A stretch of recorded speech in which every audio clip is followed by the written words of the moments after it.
I had in my college years, when I attended a university, oh my God, my gosh, good Lord. I had, I'm just so excited for this video. It just my goodness. I tell you, man, you know what? I have to restrain myself. Let me stay on point. Lord have mercy. My professor told me that one that can argue both sides of a topic, an opinion piece. That's when you know you've, and I'm not saying verbatim, but I'm just kind of getting, painting a picture of what he meant when he told me these things. He said, once you can argue both sides of an argument, which seems kind of psychotic, because on the face it appears you really have no position. But no, this is really, really how one should operate, because it allows you to look at the greater scheme, the broader scheme of things, when you can look at both positions and lobby for both. But then it comes a time where does your loyalty lie? Your upbringing, your beliefs and practices in life. And he said, you should be, when you come to the determination that you can argue both sides of an argument, of a topic, that's when you know you've reached the level of critical thinking, logical reasoning, verifying, researching, confirming. And, and I'm going to put this in which I rarely do. Any of you all know who watch my videos, I appreciate it. But I rarely do this. And I'm going to put a link in my description box of, you see the title, and you can look for yourself. It's fresh off, it's COVID year, 2020. Not some stuff I dug up from 1994. This is fresh, folks. This is fresh. This isn't even, this is like 6 months old.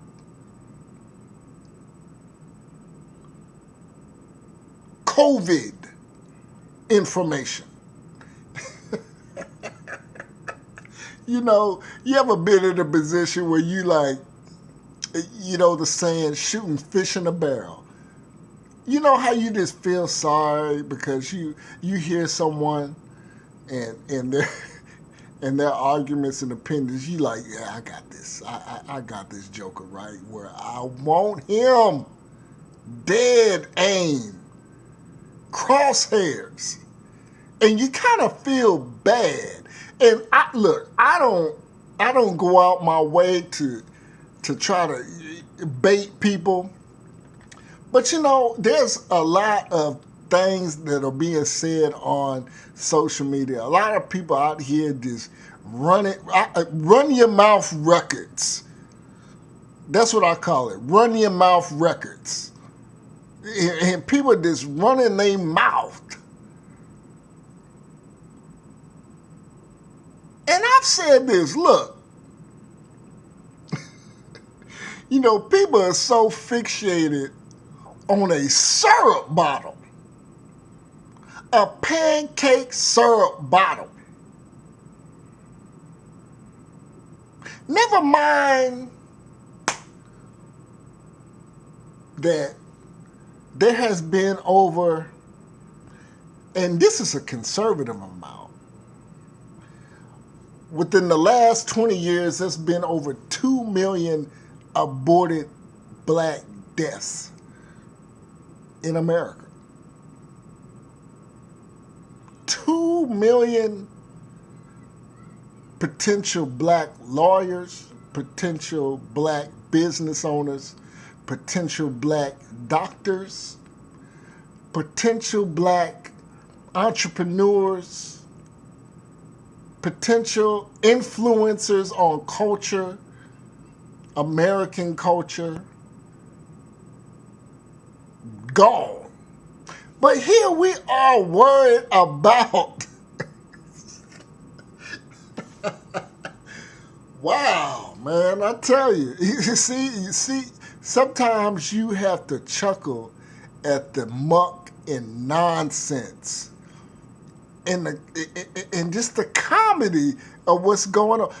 You know what? I'm of the opinion that people are just going flat, dumb, crazy nowadays, especially with this corona and these brothers that are putting themselves in predicaments to cause their demise. Over 2 million. And we're talking about a blackface on a syrup bottle. Think about the insanity of that, folks. You know, the Root is a left-leaning, and me, Painless, I don't care. I'm just describing their MO, how, you know, they're leaning. They're a leftist, somewhat pro. No, they're not really pro-black. They won't do that. They won't go there. They won't take that. They won't cross that Rubicon. But the Root, you can Google them. They have a Facebook page which I'm subscribed to or liked, and I see them in my feed. And Michael Baisden. Michael Baisden is a black Radiohead, caught some flack. They kicked him off. I believe they kicked him off XM Radio. Now he's doing his own thing. But one of them was talking about this whole Aunt Your Mama syrup bottle. My gosh. Oh, my Lord, I tell you. Anyway, they... I guess the company is going to take her off the bottle. Now, ooh, boy, I tell you, boy, I swear. They're going to take her off the bottle because of all this uprising and chaos going on with Black Lives Matter and the supposed injustices against black men and women, black people. And I'm about to go in on that as well. So tighten your chin straps, lace up your boots, put on your seatbelt. And, you know, I had to comment. I couldn't take it. I had to get in. I had to get in. I needed that fade. And I said, well, now that we've gotten that matter out the way about a syrup bottle, how about we address the many of Planned Parenthood slaughterhouses in so-called black communities? and see, to someone who, this me saying that, and if you were to respond, and I was trolling and I was baiting, but I didn't say anything with, I wasn't derogatory. I just said what I said and I posted it. Now, when someone responds to that, see, and I'm just going to get right to the chase. Someone said, stick to the script. We're not talking about that. And see, that very response was very telling. Very, very telling. Because they knew in the back of their mind, in some way, shape, or form, what I was talking about, but they felt so inclined to respond. Like, I didn't say anything derogatory. I said, now that we have addressed a woman's face on a syrup bottle, let's get on to more pressing matters. Let's discuss these slaughterhouses and so-called black communities, aka Planned Parenthood. Woo, it's getting hot up in here.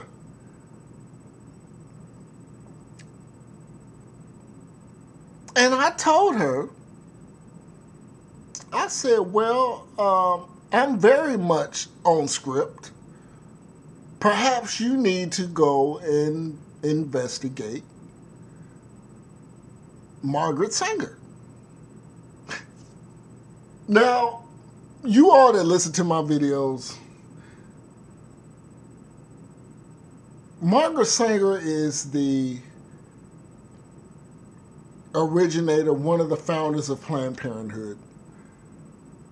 And she knew that she couldn't get her message, her being a white woman, she knew that she couldn't go to black people and say, basically, destroy your babies. Because she was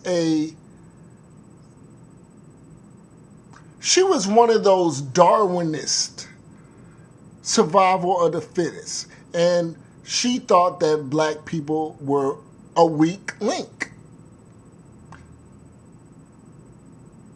Now, if she paraded this to the masses of black folk, she would be run out of town, possibly beat up. So she incorporated, of course, the mouthpiece of the so-called black community, your Reverend Al Sharptons, who has no church, your Reverend Messie Jacksons, who has no church, no dwelling of religious practice, but had the title of Reverend. She employed those to send that message covertly. And when I told her that, I said, you should go look at, and I just gave you a little backstory. For those who may not know about Margaret Sanger, you can wiki her or Google her or whatever. But I have that link describing, and I'm about to get into how ironic this was. I said that. And her reply back to me was, oh, that was a long time ago. It doesn't matter. We're talking about now. It's about now. And I'm about to show you something. Ooh, boy, I'm about to show you something. In fact, I'm about to tell you something.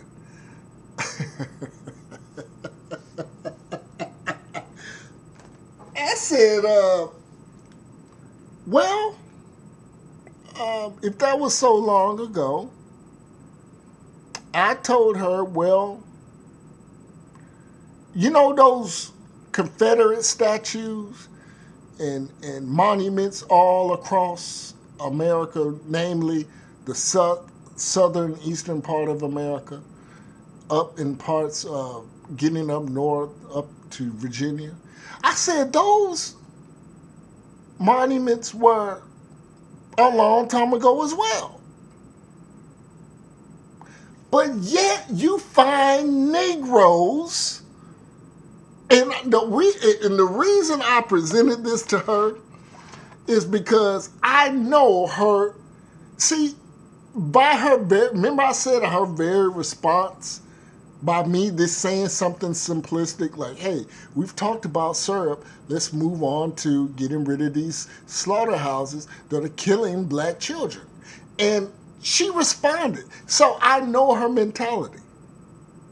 And when I said to her, well, since you think Margaret Sanger's quotes were so long ago and are irrelevant, how about them goddamn monuments of Robert E. Lee, Ulysses S. Grant, and whatever kind of Confederate general that is standing somewhere?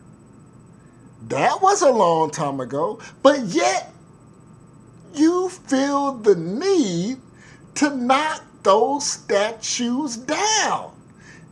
And my mentality is that if you're going to knock down those monuments, which according to you were so long ago and are irrelevant, why are you in support of Planned Parenthood? Why is Margaret Sanger's quotes about black people, being a eugenist, which means she's a Darwinist, survival of the fittest, look it up, why are you in support of her? She's a destroyer and has been on record as being a decrement to black lives. You see what I did there, right? You see what I did?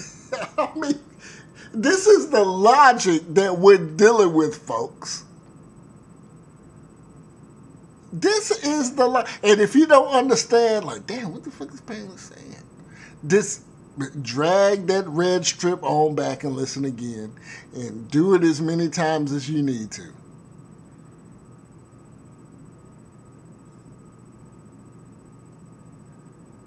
I mean, you know, the past is the past, right? No, only when it's convenient.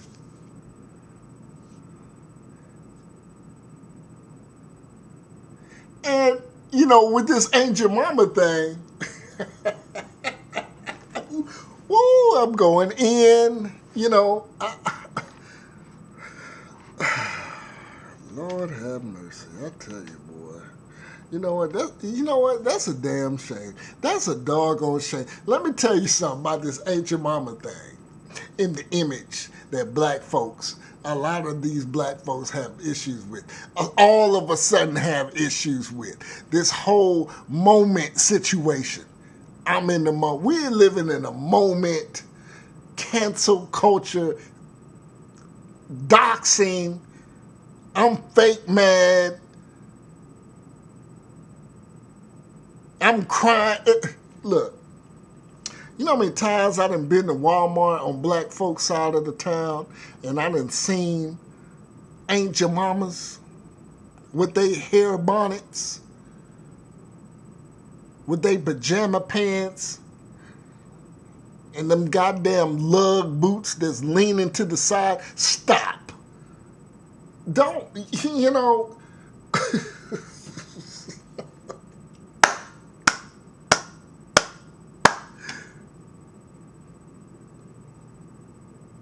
You didn't traded a headscarf, a bandana headscarf, for a hair bonnet running through Walmart.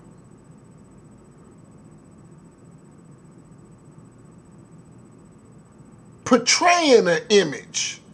And now you got to say you offended now? And some of you all know exactly what I'm talking about. When you go through Walmart on a certain sector of town, all you see is hair, Ain't Your Mama bonnets.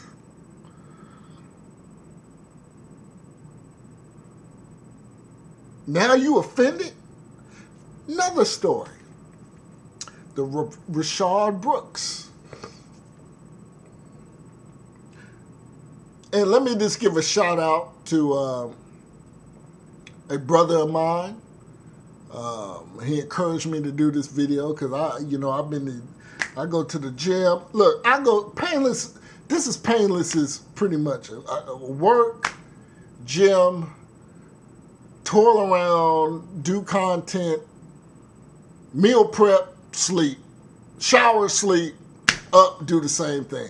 I live a pretty much, especially with this corona, I live a pretty much regimented, structured life, which I think men should incorporate, people should incorporate. That's why I do videos sometime early in the morning, because I'm up at like 4:15 in the morning. Like I only need like 5 hours of sleep, and I'm productive as a mug. You know, that's just, maybe it's my military training life that I've still, you know, stays with me. But shout out to my brother, police in a major metropolitan city. We're real close. So, but yeah, look. She said, well, this is talking about the Rayshard Brooks, in which, unfortunately, this cop is being indicted, charged with murder. And somebody said, well, what about those, and I'm going to tie this in with these young brothers in Clayton County, Georgia, that were drawn down on by police. But let me just stick to Rayshard Brooks real quick. They were like, no, let me retract that. I'm getting on because I spoke about Rayshard Brooks. I'm getting on those young black brothers that were drawn down in Clayton County, Georgia by a police officer. Call was there were some youths in the neighborhood that had a pistol. And of course the cop came and said, hey, he encountered what he thought was a description of these guys that was given by an anonymous source. They fit the description. The officer draws down on them. Well, I had a sister in the comment, uproot, left-leaning. Well, why didn't he just tase them?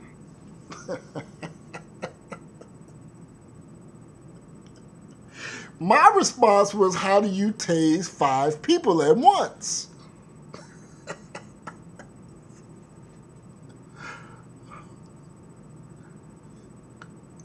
Well, I don't know, maybe. And then once it said, well, maybe he could have just rolled up and said, hey, do you have any, I heard there's people with a gun. You don't have no guns, do you? I mean, you know, I believe that there's a disconnect between, you know, black folks and white folks, we've lived together so long to each other, but there is something that is missing with logic and reasoning with a lot of us in the so-called black community. Because if I hear that there are youths with and her rebuttal was like, well, when those white people were in Virginia, I believe it was, at the state capitol, and they had guns, walking around on the Capitol with guns, protesting, and these young brothers, they just supposedly had, and I said to myself, oh my God. Oh gosh. I said, well, you know, those guys did have high-powered weaponry. No doubt. Not up for debate. I said those police officers had visuals on them. And while they knew a potential threat, if there was, those guys were up there lawfully according to that state's dictates. However, you can't roam around in the state of Georgia with a weapon if you are not concealed and carry. And they're minors. I mean, you know what? Like I said in the beginning part of the video, you know, it becomes so easy to just debunk some of the Negroes' points of all this stuff that's going on. It just becomes, you can just shoot it down. You can just, like fish in a barrel. Come on. And I told her, I said, you know what? We got to put on our thinking caps now. We have to put on our thinking cap. You're going to compare 4 potential or 5 potential use with having a weapon strolling around in the neighborhood. First, they are minors, so they shouldn't have a weapon. And you're going to compare that to some white guys at a state capitol where it's lawful to have those weapons, who pose no threat, who those officers have visibility on, and compare that shit. Oh my gosh. Lord have mercy. You know what? I just got to wipe my head. You know, sometime when your parents, when you did something wrong, and they up explaining to you, and then your daddy just start rubbing his head and say, you know what? I don't know what I'm going to do. That's where I'm at, folks. You know, whew, my God, my goodness, boy. You know what? This don't make no doggone sense. This, I'm done playing with these fools. I am so tired of this shit. I'm so tired of this. But you know what? It never gets me off center. I continue to move on with my program, but goddamn, boy, I swear. You know what?